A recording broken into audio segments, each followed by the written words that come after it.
लोग कहते हैं शिव पुराण क्या देती है, आप दिल से सुनो तो सही। जब जब विपदा आएगी, कोई रोग आ गया, कोई बीमारी आ गई, कोई कष्ट आ गया, कोई तकलीफ आ गई, आपने आस्था चैनल पर कथा सुनी है, मोबाइल पर कथा सुनी है, उस कथा का अगर एक अंश भी आपको याद रह गया तो किसी के दुख में तुरंत खड़े होकर आप श्री शिवाय नमस्तुभ्यम जप तो सकते हो, खड़े होकर बता तो सकते हो कि ये उपाय कर ले तुरंत आराम लग जाएगा। तू कर तो सही, शंकर पे विश्वास रख तो सही, शंकर का नाम ले तो सही।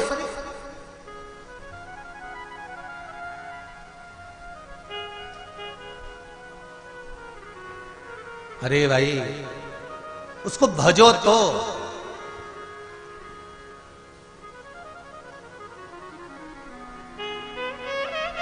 गुरुजी मेरा नाम मीना सोनी है, मैं आपकी कथा 6 महीने से सुन रही हूं। 12 जनवरी 2022 को मेरे पति को लकवा लग गया, जिससे उनका मुंह टेढ़ा हो गया, वो जमीन पर गिर पड़े।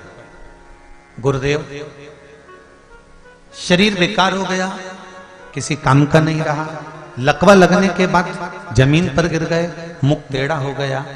तभी 6 महीने से शिव महापुराण की कथा सुन रही थी और श्री शिवाय नमस्तुभ्यम का जाप मैंने करना प्रारंभ करा। उनका हाथ पकड़ा, 15 से 20 मिनट तक मैंने जैसा आपने कहा था सरसों के तेल का प्रयोग, वो तेल लाकर उनके शरीर पर मलना, शिव जी का श्री शिवाय नमस्तुभ्यम कहकर चालू करा। 15 से 20 मिनट तक मला। उसके बाद मेरे पति का मुख भी ठीक हो गया और खड़े भी हो गए, लकवा ठीक हो गया। ये शिव पुराण। बैठो बहन, बैठ जाइए। हर हर महादेव। ये शिव महापुराण की कथा। अभी तो लोगों को यही नहीं मालूम था कि सूर्य नारायण भगवान को जल चढ़ाते हैं तो वो जल का जो पानी निकलता है, सूर्य की किरण पड़ती है तो शरीर के रोग भी कर देती है। अब लोगों को जरा पानी चढ़ाना चालू तो करने दो। हॉस्पिटल में कोई बीपी और शुगर वाला नहीं जाएगा, सब घर में ही ठीक हो जाएगा। करो तो। नए संवत्सर से नियम बना लो, 1 बाल्टी पानी भर कर रखो, 1 तांबे का लोटा घर के पास में दरवाजे के पास रखो। घर के व्यक्ति से कह दो जब जाओ, जब जाकर जल चढ़ाकर शिव जी को जाना। सुबह उठो, सबसे पहले नहाओ, नहाने के बाद दूसरा काम बाद में, पहले 1 लोटा पानी शंकर जी को चढ़ाओ। और एक बात और ध्यान से सुन लेना, जिसको कैंसर जैसी बीमारी हो, लीवर किडनी की बीमारी हो, डायलिसिस चल रहा हो या बीपी ज्यादा ऊंचा नीचा हो रहा हो, तो रविवार के दिन जब सूर्य नारायण भगवान को अर्घ दो, रविवार के दिन जब सूर्य नारायण भगवान को अर्घ दो, और रविवार के दिन जब सूर्य नारायण भगवान को अर्घ दोगे तो उसी तांबे के लोटे को धोना मत, रख देना। और उसी तांबे के लोटे को रविवार को सूर्य को अर्घ देकर वही तांबे के लोटे में फिर पानी भर लेना, और सोमवार के दिन उसी तांबे के लोटे से शंकर जी को जाकर जल चढ़ा देना, और उस पानी को लाकर थोड़ा सा आचमन कर लेना। बीपी और शुगर लेवल में आना प्रारंभ हो जाएगा। 2-4 हफ्ते कर देखो। सूर्य नारायण भगवान को रविवार के दिन पूजा जाता है। वैसे तो नियम से रोज जल चढ़ना चाहिए, और अगर बीपी शुगर वाले हैं, आप रोज जल चढ़ा रहे हो तो रविवार सोमवार का ध्यान कर लेना। रविवार को चढ़ाए तो सोमवार को शिव जी को चढ़ाए, उसी तांबे के लोटे से, उसी पात्र से। बस शिव आराधना में एक चीज और याद रखिए कि अहंकार मत आने दो। शिव पंचायत में 5 देव, गणेश जी, विष्णु जी, शिव जी, दुर्गा जी और सूर्य नारायण भगवान। ब्रह्मा जी क्यों नहीं बैठ पाए? क्योंकि उनको बार बार अहंकार आ जा रहा था, बार बार अभिमान आ जा रहा था।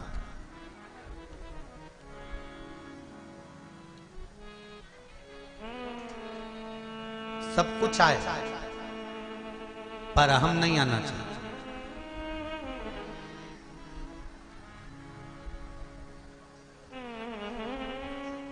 सब कुछ आए पर अहंकार नहीं आना चाहिए।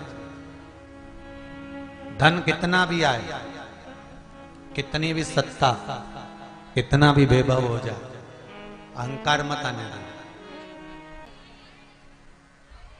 हाँ तुम समझ गए ना, बस बहुत है, ठीक है। तो बोर बोई रेडी है ना। एक काम करते हैं, 2-4-8 दिन के लिए आ जाते हैं तो हमको छत्तीसगढ़िया सिखा देंगे, ठीक है। छत्तीसगढ़िया सबले बढ़िया हो। तो उतना ही काफी है ना, फिर कहाँ जरूरत है। ठीक है, तो इन्होंने लिखा है गुरुदेव, जिन साहू परिवार में कथा हो रही है, दिनेश जी साहू, ईश्वर जी साहू, वर्षों से रिटर्न बड़ा बाबा, वर्षों से बाबा भोलेनाथ बैजनाथ धाम झारखंड में प्रतिवर्ष सैकड़ों भक्तों को यहां से लेकर जाते हैं गुरुदेव, और शिव जी का दर्शन कराते हैं। ये बाबा की कृपा है। गुरुदेव दिनेश भाई एवं उनका परिवार शिव भक्त, शिव भक्ति के कारण यह कार्य संभव कर पाया। इन्होंने झारखंड के बैजनाथ जी का दर्शन किया होगा ना गुरुदेव, और बाबा ने कृपा करी होगी ना, इसलिए हमको लगता है कि देवादिदेव महादेव ने, शंकर ने कृपा करी है शिव महापुराण के लिए। एक बात बताएं, मां कर्माबाई के पुत्र हो आप सब, साहू परिवार को मैं धन्यवाद देना चाहूंगा। इतनी बड़ी कथा को करवाने के लिए लोग ना जाने कितना कितना चंदा इकट्ठा कर लेते हैं महाराज, पर धन्यवाद दूंगा साहू परिवार को, दिनेश जी, ईश्वर जी और आपके पूरे परिवार को। इतनी दुकानें लगी हैं पूरे गांव के अंदर, दुकानें लगी हैं भक्तों के लिए, और दुकान वाले इनके पास आकर पूछे कि हम कितना रुपया दें तुमको दुकान लगाने का। इन्होंने एक शब्द कहा कि तुम्हें जितना कमाना है कमाओ, हमको 1 रुपया नहीं चाहिए, आप तो शिव का गुणगान गाओ। दिनेश जी, कहीं जगह पर हम लोग कथा करने जाते हैं, अभी हम नाम नहीं लेंगे, छत्तीसगढ़ में भी एक कथा करी है राम जी की कृपा से, नाम क्यों लेना। एक एक छोटी सी छोटी दुकान हो, और केवल छत्तीसगढ़ से मतलब नहीं, हमने जहां जहां करी है मां का भी बता रहा है, छोटी सी छोटी दुकान भी जिनने लगाई है उनसे 4-4, 5-5 हजार रुपए लिए गए हैं, तब जाकर दुकान लगाई गई। मैं आपको नमन करता हूं आपके विश्वास को। बाबा ने कितना दिया और कितना नहीं दिया मुझे नहीं मालूम, और कितना आपके पास में और कितना नहीं है मुझे उससे भी कोई मतलब नहीं। मुझे तो शिव महापुराण करना थी, बाबा ने करवाई। और ये आदिवासी क्षेत्र है, और जिस जिस आदिवासी क्षेत्र में शिव महापुराण की जरूरत हो और मेरे सनातनियों को जगाने की जरूरत हो, उस जगह पर तुम्हारा यह बेटा बैठा हुआ है, जब चाहो जब बुलाओ खजाओ।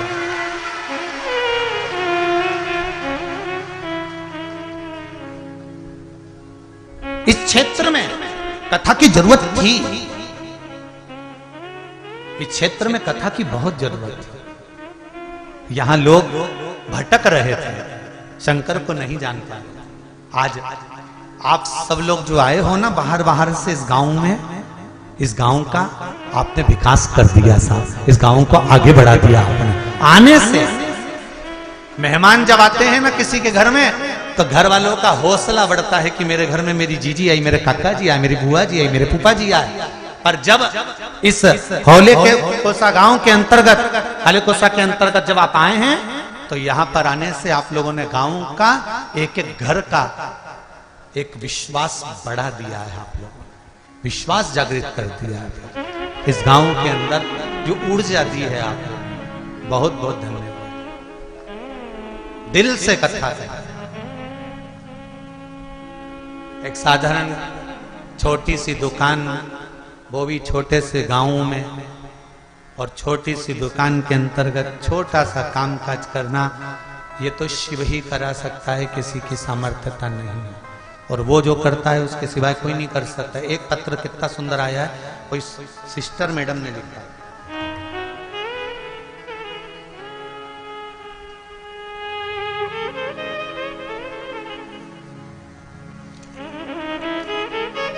श्रीमती रत्नमाला श्रीवास्तव, चिचोला छुरिया, राजनंद गांव से है। कहीं बैठी हो आप ही हैं?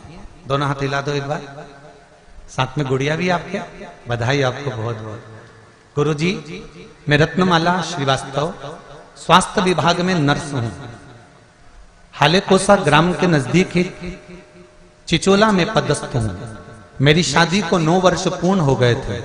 सब कुछ तो भगवान ने दे दिया था, पर संतान नहीं थी गुरुदेव।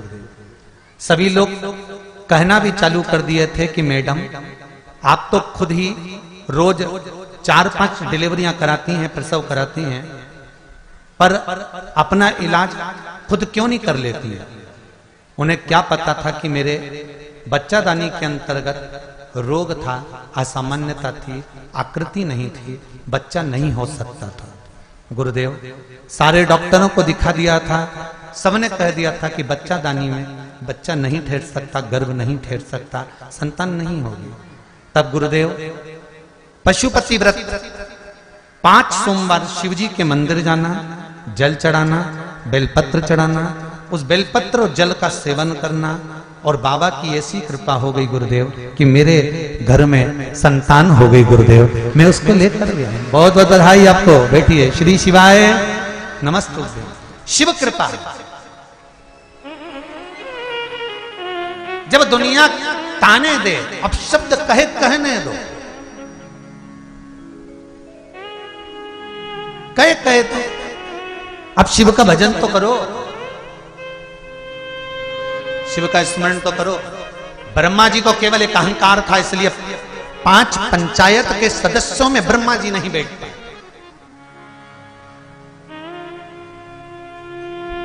आप और हम अगर अभिमान में आ जाएंगे तो हम भी 5 सदस्यों में नहीं बैठ पाए। आप और हम अगर अभिमान में आ जाएंगे तो 5 सदस्य कौन है? अपने घर के ही लोग। अहंकार के चलते हमारे घर के लोगों के साथ भी हम नहीं बैठ पाएंगे।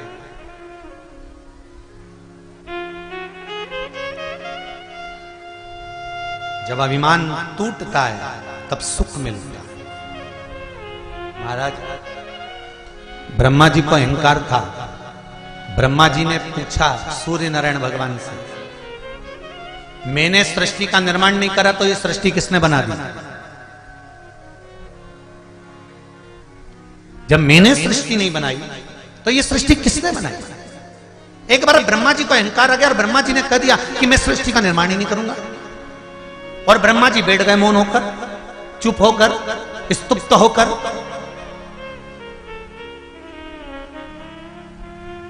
और जब मौन होकर, स्तुप्त होकर ब्रह्मा जी बैठे, सृष्टि का निर्माण बंद हो गया। सृष्टि बनाने वाला कोई नहीं था। ब्रह्मा जी चुप होकर बैठ जाते हैं। देवता घबराने लगते हैं। सृष्टि बनाएगा कौन? सृष्टि का निर्माण कौन करेगा? सृष्टि को आगे कौन बढ़ाएगा? ब्रह्मा जी तो मौन हो गए। पर अच्छे का अहंकार नहीं रहा तो ब्रह्मदेव का नहीं टूटेगा। वही हुआ। एक इंदु नाम के ब्राह्मण थे, उनके यहां कोई संतान नहीं थी। महाराज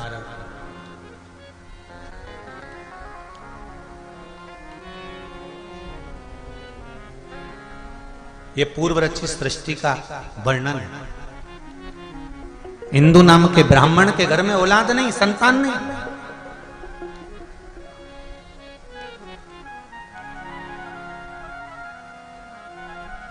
और जब संतान नहीं हुई इंदु नाम के ब्राह्मण के यहां, तब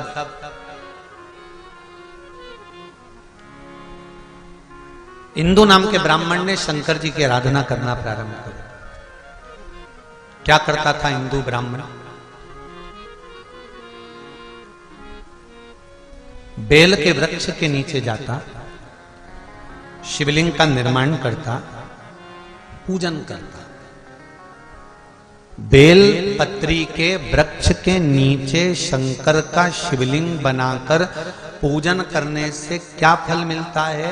तो कहा बेलपत्री के वृक्ष के नीचे पार्थिव शिवलिंग का निर्माण कर कर जब हम पूजन करते हैं, बेलपत्री के पेड़ के नीचे की ही मिट्टी को लेकर जब हम शिवलिंग बनाते हैं और बेलपत्री के पेड़ के नीचे ही जब हम पूजन करते हैं, तो बेलपत्री के वृक्ष में जितनी पत्तियां होती हैं उतने शिवलिंग के पूजन का फल हमको प्राप्त हो जाता है। सहस्त्र शिवलिंग।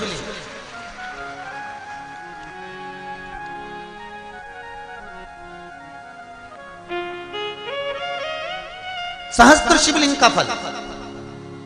हम आपसे भी कहेंगे कभी कभी अगर मौका मिले ना, पार्थिव शिवलिंग का निर्माण करते रहना चाहिए। एक बार सीहोर कुबेरेश्वर धाम में कथा बाची थी, शिवलिंग पार्थिश्वर शिवलिंग शिव महापुराण की कथा। अगर नहीं सुनी हो तो जब फ्री टाइम रहा करे तो उसको सुन लिया करो। पहले बहुत सारी शिव पुराण की कथा बाची है, पार्वती, सती, उमा, गंगा। अभी शिव पंचायत चल रही है। इसके बाद में जो रायसेन में होगी, भोपाल से 40 किलोमीटर की दूरी पर, वहां जो कथा होगी वो त्रिपुंड शिव महापुराण की कथा होगी। वो कथा पूरी होने के बाद में फिर शायद वो 9 तारीख को समापन होगी और 13 तारीख को शिव महापुराण की कथा हरिद्वार में प्रारंभ हो जाएगी। तो हरिद्वार में जो कथा रखी है उसका नाम रखा है शिव पौड़ी।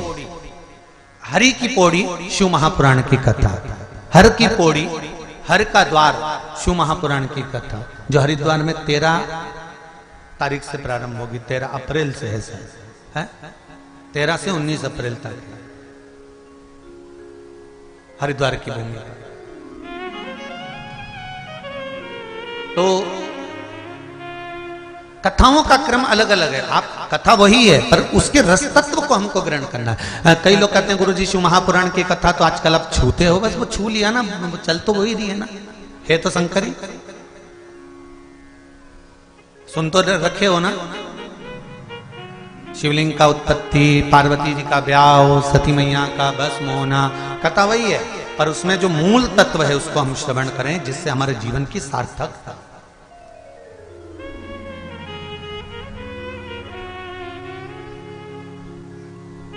हरिद्वार में 13 अप्रैल से कथा होगी। वो ऋषिकेश रोड पर शिव कोठी है कोई, वहां उस कथा का क्रम रहेगा। हैदराबाद का कोई परिवार है वो करा रहा है। महाराज शिव कथा कह रहे हैं।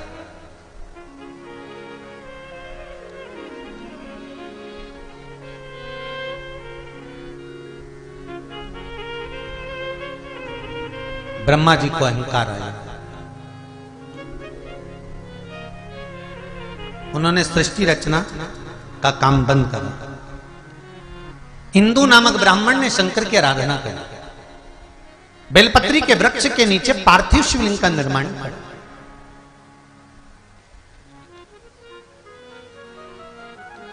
जैसे पीपल के वृक्ष के नीचे लव और कुश ने हनुमान जी को बांध दिया था, हनुमान जी एक एक पीपल के पत्ते को गिन रहे थे और राम राम बोल रहे थे। पत्ते को गिनते जाएं और राम राम बोलते जाएं। उसी तरह जब हम बेलपत्री के वृक्ष के नीचे पार्थिव शिवलिंग का निर्माण करते हैं और उसका पूजन करते हैं तो उस वृक्ष में जितने पत्ते होते हैं उतने शिवलिंग का फल हमारे भाग्य में लिखा जाता है। उसको कहते हैं सहस्त्र शिवलिंग का लाभ। हमारे पार्थिव शिवलिंग की पूजन का लाभ हमारे भाग्य के अंतर्गत हमारी किताब में लिखा जाता है। क्या आपने हजारों शिवलिंग का पूजन किया? आप में से कितने लोग हैं जो पार्थिव शिवलिंग बनाते हैं? हाथ उठाओ जरा। बनाते हो पार्थिव शिवलिंग? रोज नहीं बनाओ तो 6 महीने में एक बार बनाओ, 3 महीने में बनाओ, 2 महीने में बनाओ, महीने में बनाओ, नहीं बने तो श्रावण महीने में बनाओ। पर पार्थिव शिवलिंग का निर्माण करना चाहिए, भले साल में एक बार करो पर करो।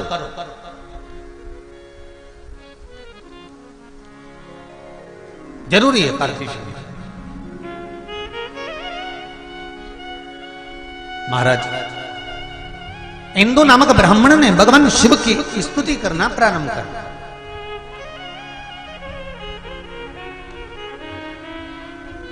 हाँ, ये हरिद्वार की जो कथा है वो शिव फार्म, हरिद्वार में जो कथा होगी 13 अप्रैल से 19 अप्रैल तक आस्था चैनल पर आएगी। वो 1 बजे से 4 बजे तक। शिव फार्म, भूपत वाला रोड, हरिद्वार। और कथा करवाना है मर्दा परिवार हैदराबाद से।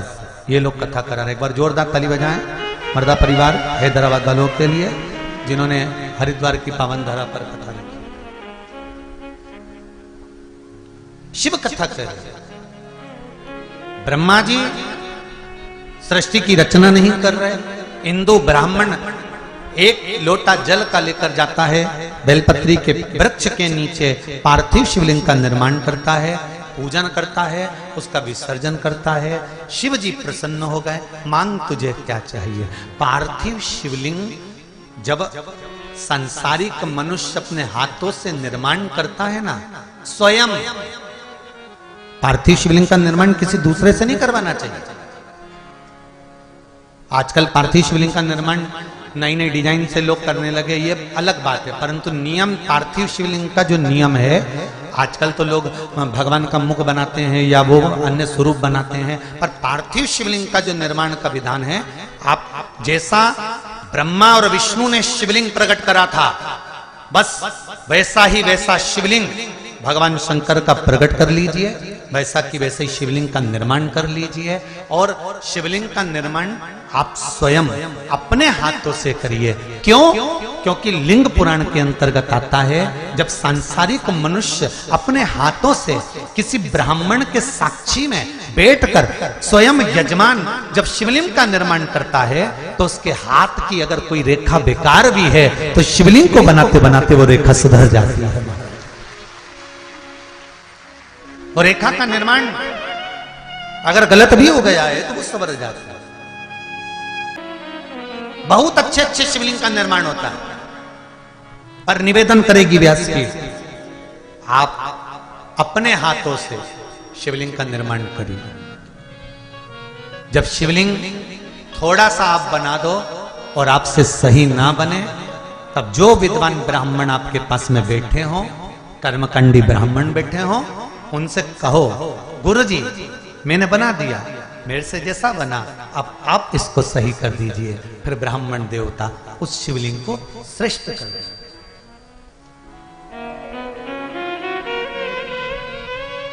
हमें बहुत सारी पूजन करना नहीं आती, थोड़ी करो।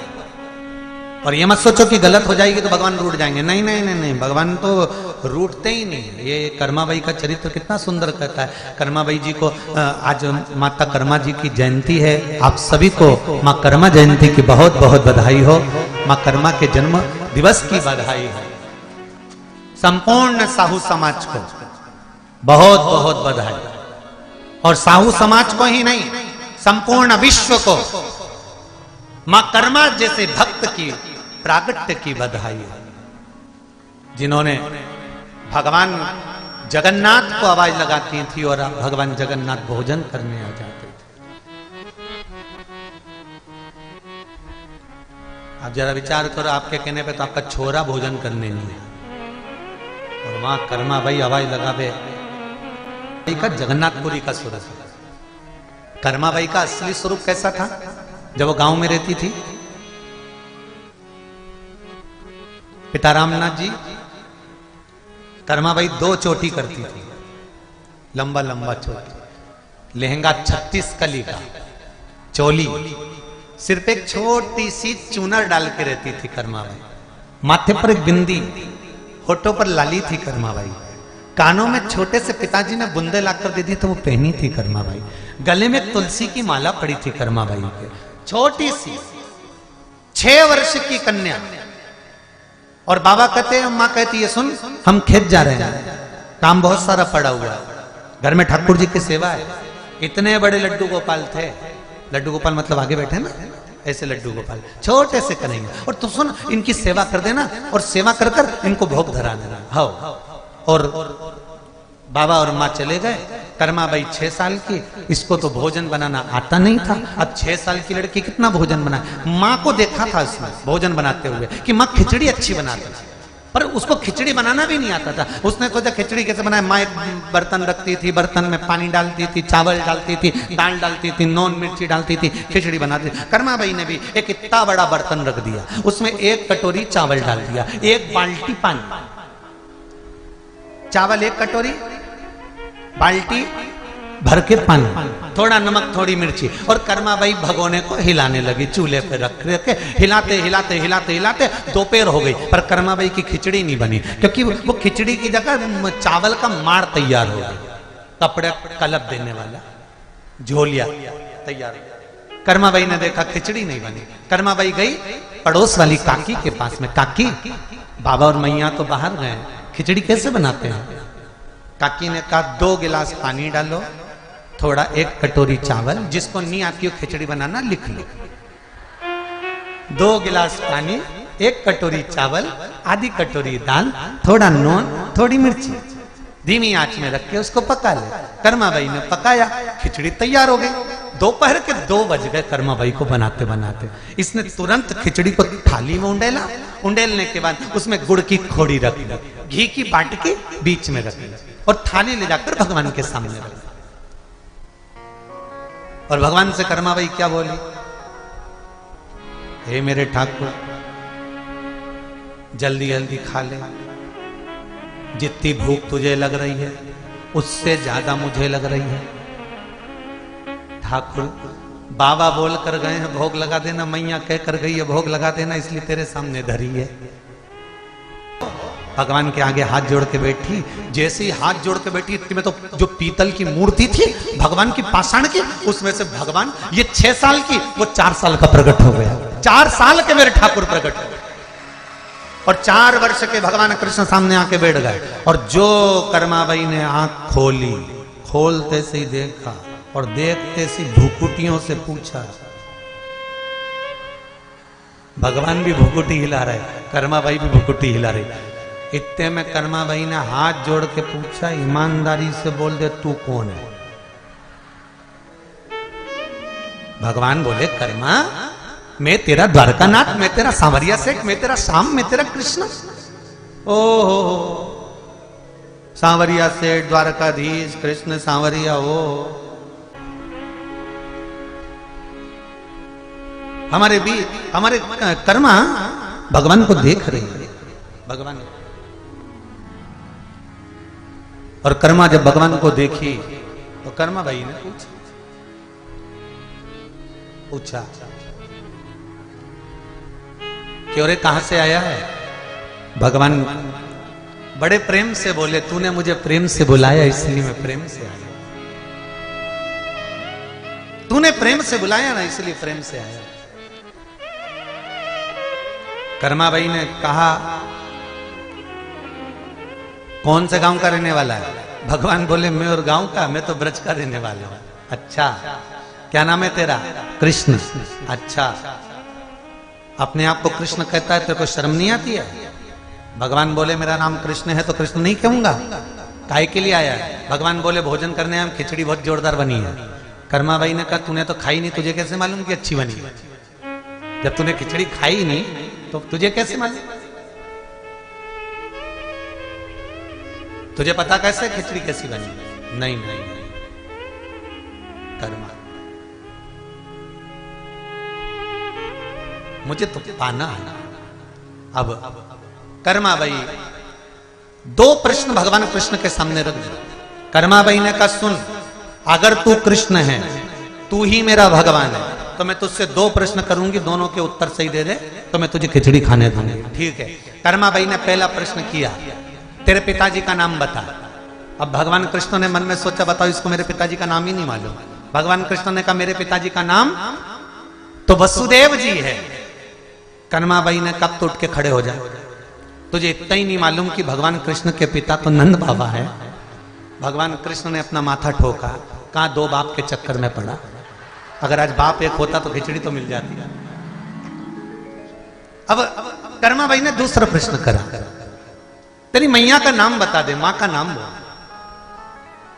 तो कर्मा भाई जैसी पूछी तो भगवान कृष्ण को लगा कि पिताजी का नाम जब नंद बाबा बताया ना तो मैया का नाम यशोदा बताया होगा, जी पक्का है। तो भगवान बोले मेरी मैया का नाम तो यशोदा है। इतने में कर्मा भाई बोली अब तो उठी जा, पूरा ही उड़ जा।